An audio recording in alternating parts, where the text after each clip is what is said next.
Well, it's a bit of an old joke, but we'll rehash it. Which came first? Which illicit product came first from the Ukraine, the chicken or the egg?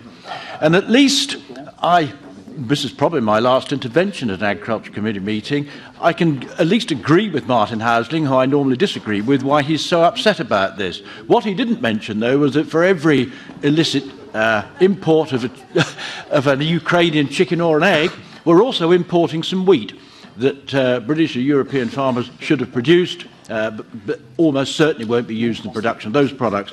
I want to ask two or three quick questions to Mr. Clarke. What progress have you made on the export of sheep meat to the Middle East and Far East?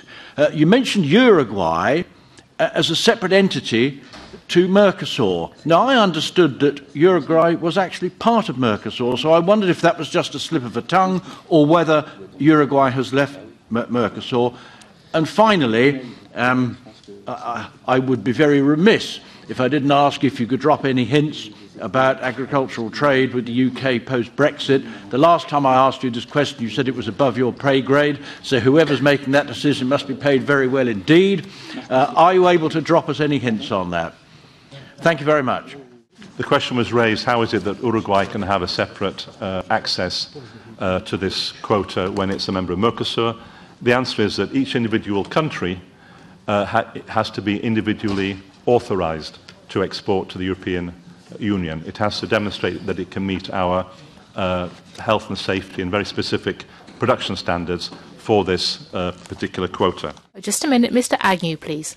Now, I did ask Mr. Clarke about sheep meat exports to the Middle East and the Far East, and you didn't actually come back on that. Well, my apologies to the two members of Parliament I didn't reply to.